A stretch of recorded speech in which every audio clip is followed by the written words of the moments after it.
తాకట్లో ఉన్న మీ బంగారాన్ని విడిపించి ఆ రోజు ఆన్లైన్ రేటుకి కొంటాం. Sharma gold company.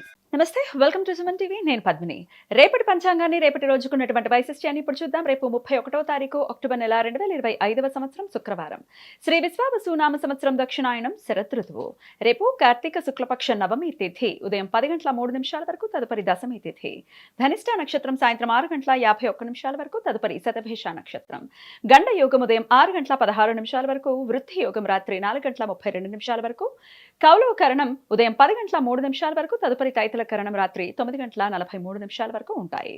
సూర్యుడు తులారాశి స్వాతి నక్షత్రం 3వ పాదంలో సంచరిస్తున్నాడు. చంద్రుడు మకర రాశిలో ఉదయం 6 గంటల 48 నిమిషాల వరకు, తదుపరి కుంభరాశిలో సంచరిస్తాడు. నక్షత్ర వర్జం రాత్రి 1 గంట 54 నిమిషాల నుండి 3 గంటల 28 నిమిషాల వరకు, అమృతకాలం ఉదయం 8 గంటల 19 నిమిషాల నుండి 9 గంటల 56 నిమిషాల వరకు. రేపు సూర్యోదయం ఉదయం 6 గంటల 14 నిమిషాలకు, సూర్యాస్తమయం సాయంత్రం 5 గంటల 45 నిమిషాలకు. చంద్రోదయం మధ్యాహ్నం 1 గంట 58 నిమిషాలకు, చంద్రాస్తమయం రాత్రి 1 గంట 49 నిమిషాలకు. అభిజిత్ ముహూర్తం పగలు 11 గంటల 37 నిమిషాల నుండి మధ్యాహ్నం 12 గంటల 23 నిమిషాల వరకు. దుర్ముహూర్తం ఉదయం 8 గంటల 32 నిమిషాల నుండి 9 గంటల 18 నిమిషాల వరకు. మరలా మధ్యాహ్నం 12 గంటల 23 నిమిషాల నుండి 1 గంట 9 నిమిషాల వరకు. రాహుకాలం ఉదయం 10 గంటల 33 నిమిషాల నుండి మధ్యాహ్నం 12 గంటల వరకు. గుళిక కాలం ఉదయం 7 గంటల 41 నిమిషాల నుండి 9 గంటల 7 నిమిషాల వరకు. యమగండం మధ్యాహ్నం 2 గంటల 52 నిమిషాల నుండి సాయంత్రం 4 గంటల 19 నిమిషాల వరకు. రేపు కూష్మాండ నవమి. కూష్మాండం అంటే మంచి గుమ్మడికాయ. వైష్ణవ సాంప్రదాయం ప్రకారం కూష్మాండాసుర అనే రాక్షసుడిని విష్ణుమూర్తి సంహరించిన రోజు అని వైష్ణవుల నమ్మకం. రేపు భక్తులు విష్ణుమూర్తి పూజ చేసి బ్రాహ్మణులకు దాన ధర్మాలు చేస్తారు.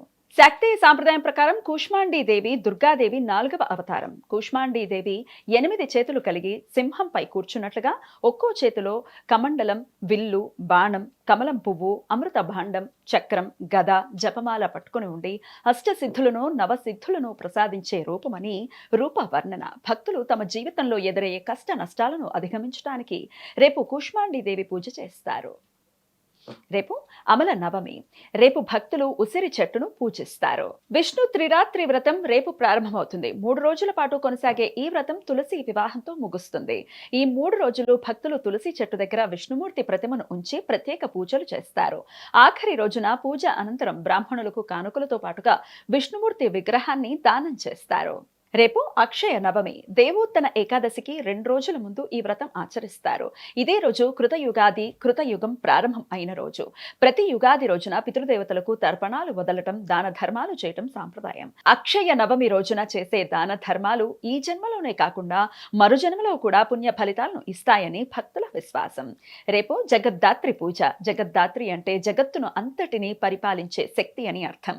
దుర్గాదేవి మరో రూపంగా భావించే జగద్ధాత్రి దేవిని రేపు శాక్తేయులు బెంగాల్ ప్రాంతం వారు పూజిస్తారు. రేపు యాజ్ఞవల్క్య జయంతి.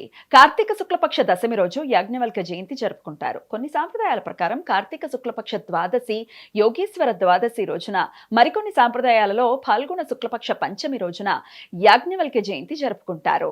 యాజ్ఞవల్క్య మహర్షి బ్రహ్మదేవుడి అవతారంగా భక్తులు భావిస్తారు. ఇతను వైజంపాయన ఋషి శిష్యుడు. సూర్యోపాసన చేసి సూర్య భగవానుని అనుగ్రహంతో శుక్ల యజుర్వేదం, వాజసనేయి సంహితను పరిపూర్ణంగా నేర్చుకున్నాడు. బృహదారణ్యక ఉపనిషత్తు, శతపథ బ్రాహ్మణం, యాజ్ఞవల్క్య స్మృతి, యాజ్ఞవల్క్య సంహిత తదితర వేద గ్రంథాలను రచించారు. అశుభధనిష్ట పంచకాల సమయం రేపు ఉదయం 6 గంటల 48 నిమిషాల నుండి ప్రారంభమవుతుంది. చంద్రుడు మీన కుంభరాశులలో సంచరించే సమయం శుభకార్యాలకు అనుకూలం కాదని కొందరి అభిప్రాయం. వ్యతిపాత పర్వకాలం, వ్యతిపాత మహాపాతకాలం రేపు ఉదయం 9 గంటల 34 నిమిషాల నుండి మధ్యాహ్నం 1 గంట 46 నిమిషాల వరకు ఉంటుంది.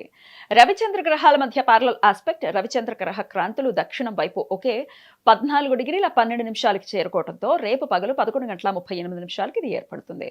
మహాపాతకాలాల్లో ఉపాసనా మంత్రాలు జపించడానికి, అనుష్ఠానాలు చేయడానికి, ధ్యానం చేయడానికి, నూతన మంత్రోపదేశం తీసుకోవడానికి అత్యంత అనుకూలం. ఈ సమయంలో చేసే అనుష్ఠానాలు, ఉపాసనా మంత్ర జపాలు లక్షల సూర్యగ్రహణాల సమయంలో ఆచరించినంత ఫలితాన్ని ఇస్తాయి.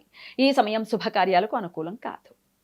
రవి పంచ సప్తశలాక వేధ రేపు రాత్రి 12 గంటల 48 నిమిషాల నుండి ఎల్లుండి ఉదయం 6 గంటల 41 నిమిషాల మధ్య కాలంలో ఏర్పడుతుంది.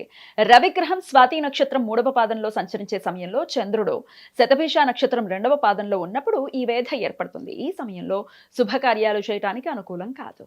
ఈ సమాచారాన్ని మనకందించిన వారు మేడికొండూరు విశ్వనాథ్ ప్రసాద్ గారు. ఆయనకు కృతజ్ఞతలు తెలియజేస్తూ దుర్గాదేవి స్మరణతో సమస్త సన్మంగళాని భవంతు. నమస్కారం.